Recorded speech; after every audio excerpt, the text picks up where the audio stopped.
Welcome to the Develop Yourself podcast, where we teach you everything you need to land your first job as a software developer by learning to develop yourself, your skills, your network, and more. I'm Brian, your host. All right, Peter and Brian.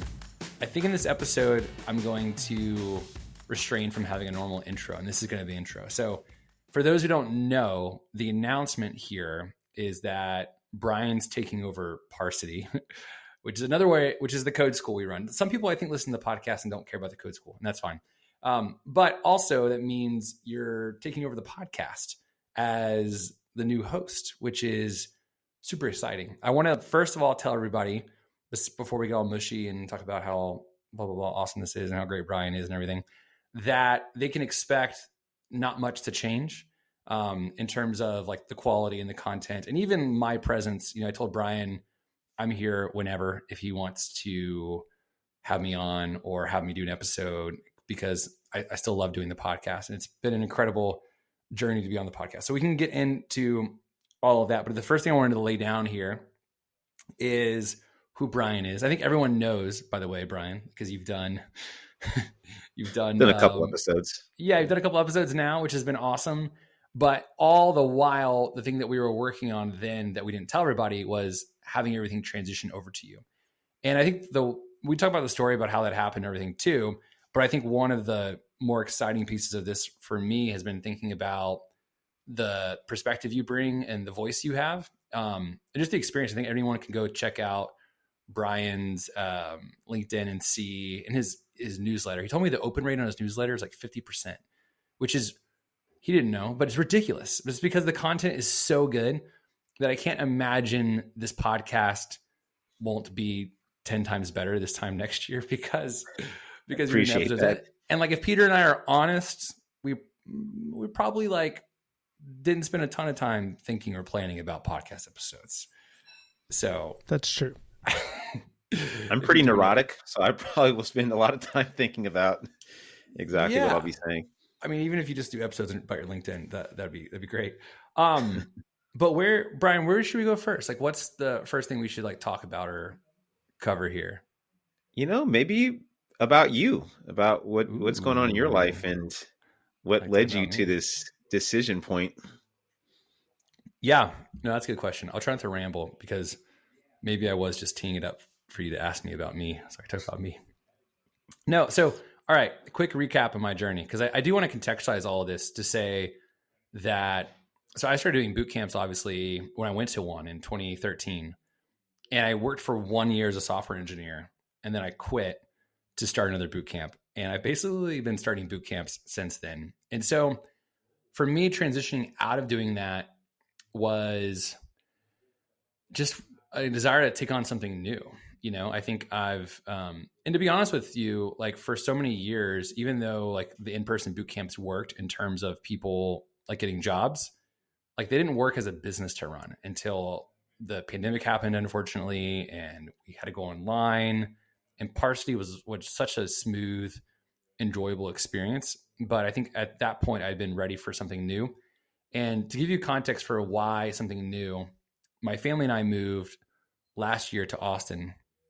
And to be real, I was curious about crypto at the time. And so one thing I haven't explained to everybody is that since August of last year, I've been working with Coinbase. So if you're into crypto, you know what Base is. And if you follow Base on Twitter, you'll see that Base launched the bootcamp, which is my project, which is cool. So I launched a Web3 bootcamp, which if you've been listening to the podcast for a long time, you also know that I previously launched a Web3 bootcamp that failed. But it's, at Coinbase, it's kind of hard to fail because they have more money than I did. And they can pay me to do the bootcamp, even though the bootcamp's free. So that's what I've been up to. And yeah, in this next season, I think also one thing I wanted to mention that I think you and I have talked about quite a bit, Peter, in these episodes is last year I realized I was doing way too many things at once. Like I just had like this, I don't know if it's ambition, but just this like curiosity that just went in 1,000 directions, like launching 90 Days of Action, which is like this goal setting group. Obviously I was doing stuff at Coinbase. I started Freed Up, which is like the virtual assistant business. We were doing this. Peter and I talked about, I read Alex Hormozy's like $100 million offers, just thinking about all kinds of crazy things. And I had to take a step back and think like, what's the next step for me? Can I have a season where I just focus on one thing? And moving to Austin, where we're making all new friends. My oldest is 9 now, which is crazy to me. Like he has his own life. It's like, I need a season where I can kind of step back and just do one thing. So I slowly started like peeling the layers off. And I think I'm almost to the point now with Brian taking over Parsity where I can just like work at Coinbase for a little bit. And not write things on LinkedIn and not try and be Superman and try to help people like a normal person, not through like a program. But anyway, so that's me.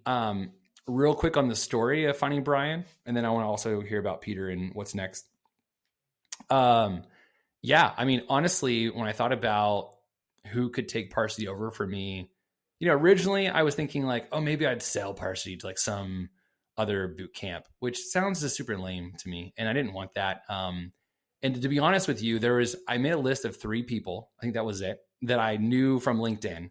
I didn't know if they were cool people or not. And Brian was one of them. And I had Jamie, who, basically runs Parsity. Let's be real, my assistant. I said, hey, will you set up calls with these 3 people? And the first call was with Brian.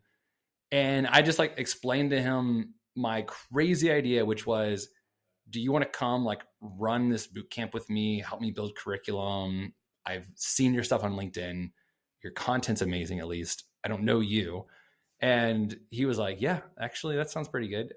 And like, that was kind of it. We just kind of slowly work towards this. Like, you've been writing curriculum for like months now for Parsity, which hopefully that will be released soon, which is super exciting. So yeah, there's probably much more to the story than that, but I just do not think there's another person.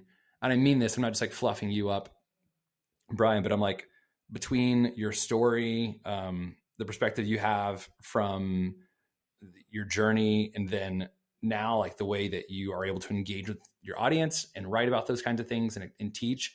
And I think the main thing is just like, you have this passion to literally help people do this. And I have that too, but I've been in it for so long that I feel almost like, not jaded is the word, but it's almost like I just feel tired and I need to like take a little bit of a break, and then come back to it with something else fresh, And I'm like, oh man, there's a good foundation here. Brian is going to like blow this thing up with so many people. So anyway, I'm done with my monologue, but well, I really appreciate that. That's Thank my you perspective. for saying that. Yeah, it's true. All right, Peter, let's talk about you. What's been happening in your life? What led you, I think, first of all, like what led you to like doing the podcast with me in the beginning? Because you were doing the YouTube channel, which Brian just commented on before we started recording, which is super awesome. You were like in the learn to code space that we've all talked about before. But you're kind of transitioning a little bit. Is that okay to say? And I'm curious what's led to that. Yeah. So I'll start with the first question. So why did the podcast? Actually, too meta for this maybe, but I've made a YouTube video about why I decided to do this podcast, so people can go back and find that. Now you have a podcast on why you did the YouTube channel. Can we do that? We could do that next, I guess. But essentially the thinking, so at that point I was very into something we've talked about a lot, which is like this small bets philosophy from Daniel Vassallo. So I thought, and this is like, if I recall correctly, more or less around the same time when I decided to leave 9-to-5 employment as a software engineer and try to make it as a freelancer, I figured if nothing else, like it's another small bet. It is a way to attract serendipity and just kind of one of those things where you don't know what'll come from it. Also, we get along and it's fun to talk. So figured it, if nothing else, just an excuse to hang out and chat about the things that we've talked about. And so from that perspective, it's been a great decision and I've really enjoyed it. And it's crazy. Like, it's so hard to make a podcast work, and I don't know what exactly it is. I think partly, Spotify's search algorithm, partly our backgrounds, partly, who knows what. The podcast has worked. And so it's been really interesting to see people reaching out on LinkedIn or YouTube, like, hey, I found the podcast. Thanks so much. This has really helped me.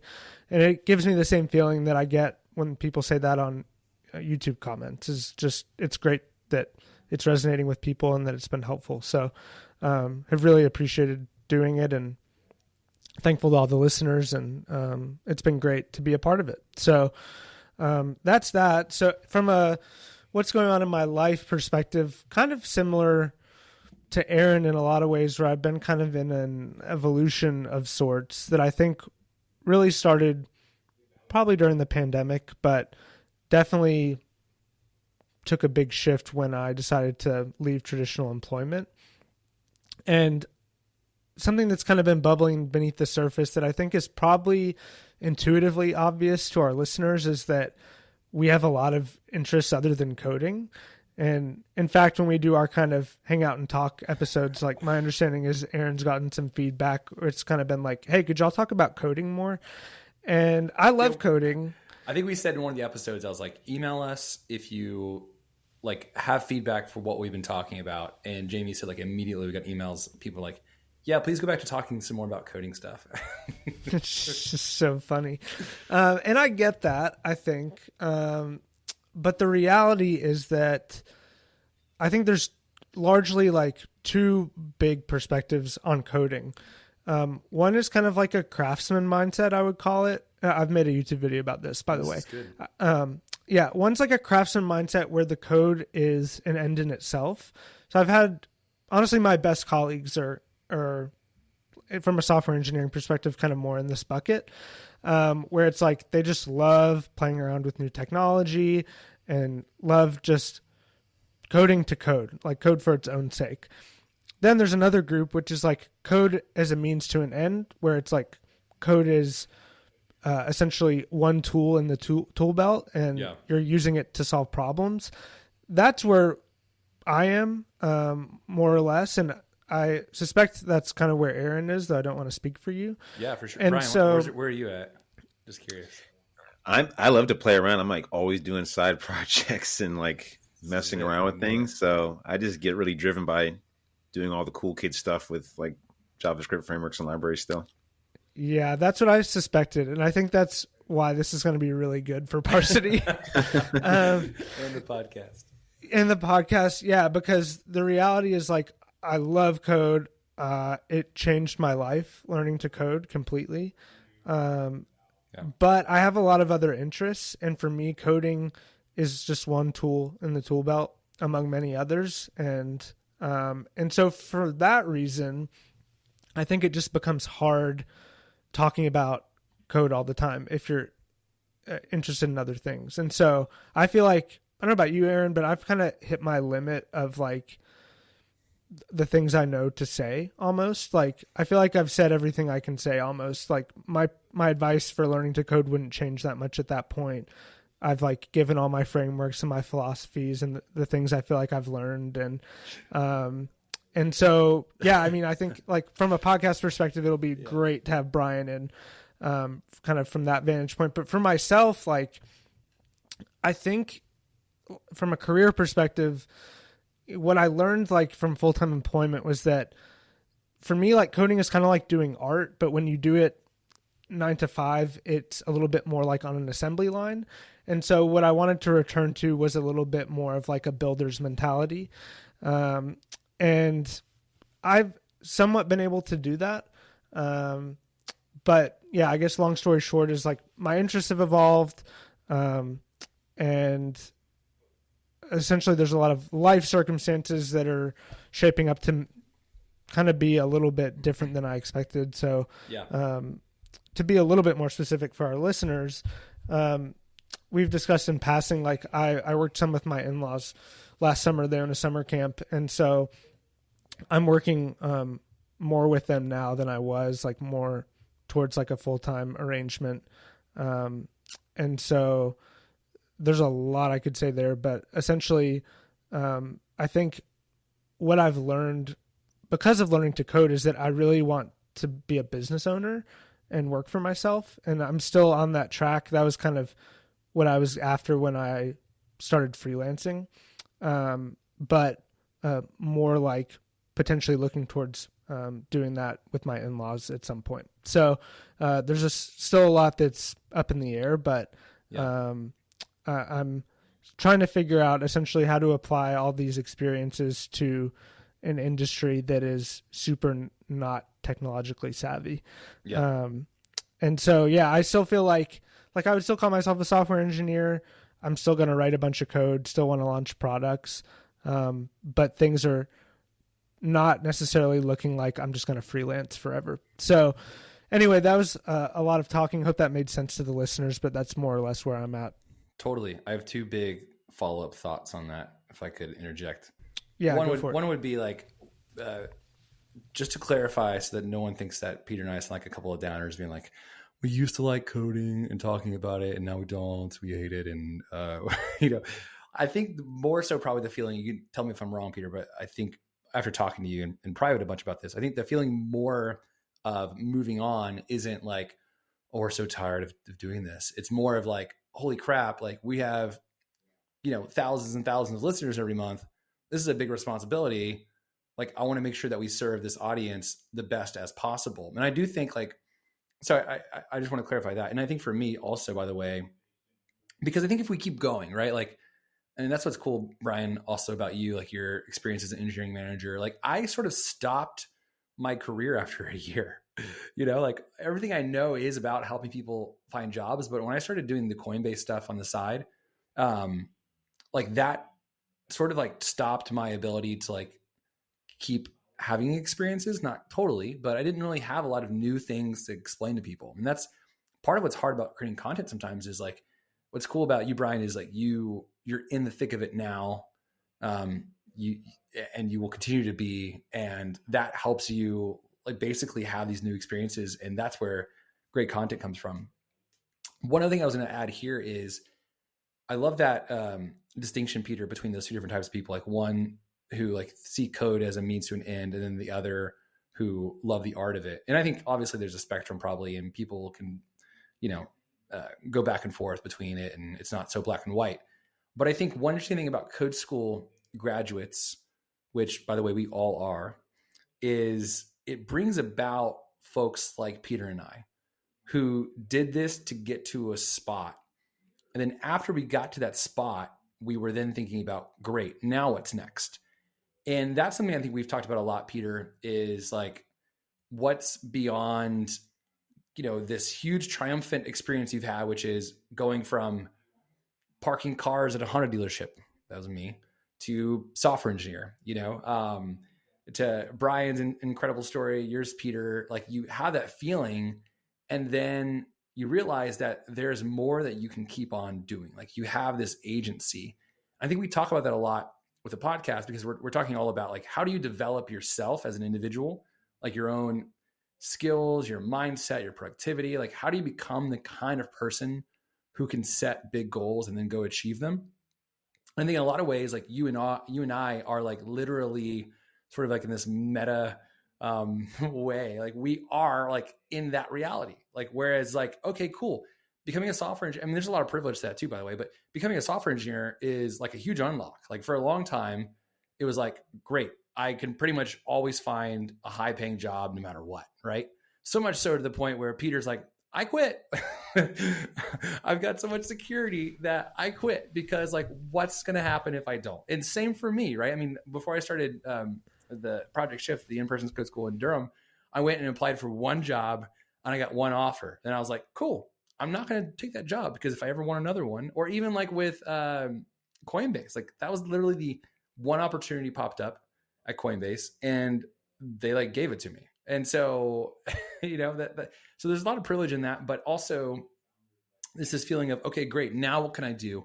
And I think for some people, and I think you and I are maybe unique in that, Peter, not unique, but not unique as in like special, but unique as in like, we happen to be of the same cloth, where it's like that evolution goes to, oh, well, if I can have that much agency over my career and my finances through a job, could I also then like create my own job and have my own agency over that job? And Brian, maybe even like you're experiencing that now too, where it's like, it kind of, when you have a builder's mentality like that, it kind of leads to you building stuff eventually. So I don't know. There's no point in me saying all that. I just was observing that. We talk about that a lot, and it's funny how like that's literally happening to us in some ways. Yeah, I'd agree with that. I think, yeah, I definitely didn't mean to imply that I'm down on coding. I think learning to code is one of the best things you could ever do. I was just clarifying for my sake too. Sure, yeah, but I do think it's a good point that Brian has been, working this whole time as an engineer, and so he's just going to have a lot more experiences from his day-to-day life than, I left work like 2 years ago almost. You left a long time ago, and so if we all worked at the same company, Brian would be our boss. Like, right. he'd probably be our boss. Yeah. And by the way, I'm still, even running Parsity, I'm still going to continue being an engineering manager and writing code on a daily basis in addition to doing that, which will give me not only content, but I think gives me a good like kind of pulse on what's going on in the industry and kind of the day-to-day activities and things that are going on. Yeah, and you can, I think, and I think that's something I haven't really voiced much to people. It's like, it's possible, right? Because I think you're going to be doing, there's stuff that anyone can do. I don't mean that in a negative way, but like there's stuff that you can delegate off to other people to help run Parsity. But then there's stuff that only Brian can do. And thankfully you're going to be doing those things. All right. We talked about ourselves a lot, Brian. I want to hear the story from your perspective. What made you be like, yeah, maybe I'll run a code school now. Right. Yeah. I never would have expected this at all. When you slid in my DMs, like I followed you too, and I respected a lot of what you said. I'm like, oh, Aaron's a cool guy. I think there's a lot of not so great boot camps out there. And when I saw Parsity, I'm like, oh, this is one of the good ones. Like this is when I feel comfortable telling people, yeah, I would go here. There's a few out there. And when you slid into my DMs and kind of offered me this kind of out of the blue, I'm like, wait, is this a real thing? Or, and I was shocked when it was. And then the more I learned about Parsity and you and the podcast and just generally your philosophy on like life, coding and entrepreneurship, I'm like, wait, this seems like an amazing opportunity. The curriculum thing intrigued me just because as a coder, I was like, oh, cool. This is like a chance for me to do like a really cool curriculum, like using Next.js and kind of more cutting edge stuff, which I don't see a lot of boot camps doing or even seeming to really kind of care about. So, and then I thought, my life has changed so much, just like both of yours. I think we all have the same story of like, it unlocked this idea in our heads that's saying, hey, if I could do this, what's next that I can continue to do? I know much of a life-changing this career this can be for people, not only financially, but just the idea that you learn this really tough skill. And then then you begin to think, well, what else am I capable of doing if I can do this thing too? And yeah, I think you have a school that has a strong foundation, all the right reasons you've gotten into it. And it's actually a place I'm proud to attach my name to and looking forward to improving. Just don't mess it up. All right. Yeah. That's goal number one. I'm just kidding. No, I mean, honestly, you're, cause you were already building some stuff, right? You had your own courses that you were creating. Like what? Oh yeah. I should probably talk. Yeah. What inspired you like start doing, I mean, you had a successful career as an engineering manager. Like why like start writing on LinkedIn and all that kind of stuff? Yeah. So during my whole career, I was also working at boot camps, like on the side. And because I went to a boot camp that taught like HTML and CSS and like some jQuery, and that was it. I didn't know much of my first job. So when I got the opportunity to work at a boot camp as an instructor, which I had no business doing, but I basically used it as a supplement to my education. So here I was always working in boot camps on the side at the same time. And eventually I thought, I probably could teach people this stuff myself too. But I thought there's so much focus on junior people and getting people to learn to code that when I was in my current role, I saw a lot of people leaving. They were failing technical exams. I spent a lot of money, time, energy on preparing for data structure and algorithm type exams. And I thought this is another one of these skills that I could really help people out with and make, available to them.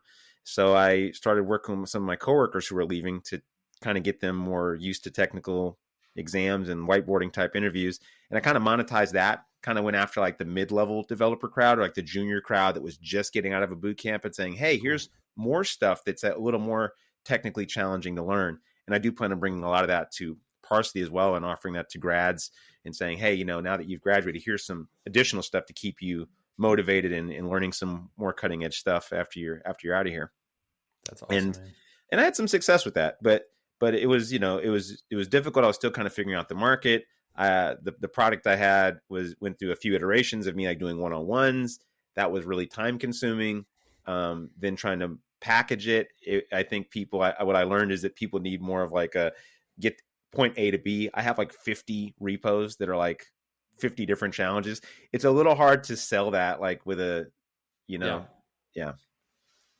No, that's cool, man. It's funny that you say that because I remember actually this is a long time ago when I'd started this boot camp overseas, and I was thinking, could I do this like one-on-one without having a whole like program and structure? And I mean, that's essentially what Parsity became. It's like, okay, I couldn't one-on-one would be really hard, but what if we just had 10?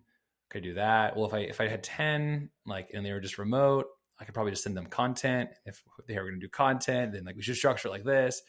Well, they probably want another mint, and then it ends up turning into that. So I think that's funny how that you said that.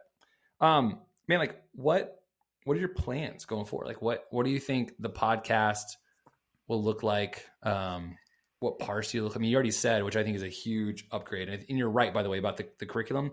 Code schools are so slow to upgrade curriculum because most people that are even great engineers cannot, and I don't mean this to be rude to people, but just cannot write curriculum. It's so hard. I mean, even at Coinbase, I'm seeing that like there's a handful of folks that are able to actually build real good content, but it's so hard for most people. So I think you have one of those rare skills where you can do that and all of the other stuff. And so like, the speed at which you're going to be able to upgrade curriculum to, now to Next.js and all that kind of stuff. But what are your like thoughts and plans?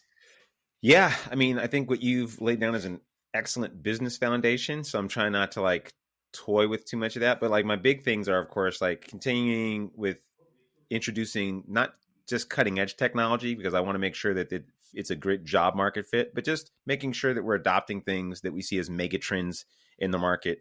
For example, Next.js being a mega trend in the market, updating things like React curriculum, and then more community engagement within Parsity too. That's one of my big things. Like I have a pretty strong community with with the other business that I'm kind of shifting away from. And I've kind of explained to them like, hey, I'm going to be focusing all my attention in Parsity. I see what we've created there, which is really helpful. A community where we do like code challenges, meetups where we talk about like really cutting edge stuff. Like for people that are really just interested in code, especially at that beginning stage where they're like, hey, I want to learn about, TRPC or something I saw on some other YouTube channel, and just doing like kind of hacking stuff together. So that's a big piece, I think, just getting more engagement in that kind of way. And then thinking about the piece after you graduate more. I think the career services at Parsity is like top notch, especially the career services head right now. She's amazing. That's great. I just want to expand on that more and just and see what else we can do to get community partnerships too with people.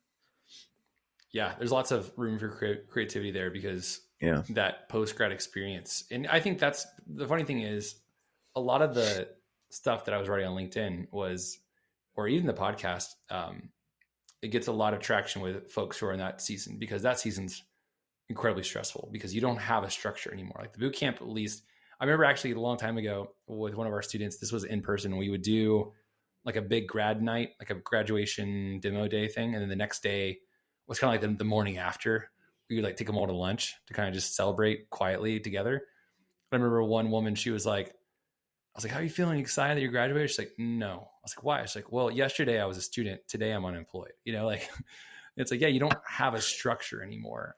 So I think that's a great idea to be. It's a really good point, which is exactly like why I guess I'll let the cat out of the bag here, but I'm sending an email out to all the alumni for Parsity to invite them to be in my not under the course, quote unquote, program, which is essentially access to a large set of repos in a kind of a learning list of like, here's what you can learn now. You want to go deeper into like unit testing or end-to-end testing or QA or whatever. Here's a bunch of repos to do just that. Now that you know how to code, you're proficient at it. Here's some more challenging things to do to kind of keep you in some structure and keep you, and if nothing else, give you some content to write about on LinkedIn or something like that. I don't know. Yeah. I love that. Well, cool. What else we got? Anything we didn't cover here? I think we hit a lot. Yeah. Congrats to both of you, by the way. It's super exciting. Thanks, man. I'm very excited for this. I feel like I can enjoy like I can enjoy the podcast. I can enjoy the community and all that. And I'm really excited to keep being a part of it. And it's a huge weight off my shoulders to know that someone like Brian's leading things up. Peter, man, thank you for just like volunteering to co-host for fun. I'm going to miss our talks, our little random catch-ups that no one else likes. Maybe, I don't know, but you and I like. Yeah. We could do another podcast called like the spinoff. Yeah. Just spin-off. us. Yeah. Like Joey from Friends. Anyway, all right. Well, I guess that does it for the pod. I can't wait to see all of the amazing guests that Brian's going to have on, and hopefully it'll be Peter and I every once in a while. Absolutely. If you ever want some Coinbase folks, Brian, I got you covered. We got some. If you need some blockchain podcast coverage. Well, I failed the interview there, so that'll be an interesting. Yeah. Let's. How long ago was that? 2-3 years ago, something like that. Okay. Yeah. What if we got the engineering? Yeah, if you can get that same engineer, Brian, that would be great, wouldn't it? Yeah. Drama. Yeah. We could talk about your interview. I like it. Let's get him back. All right, y'all. Well, have a good one, and we'll see all of you develop yourself, folks, next week. Thanks.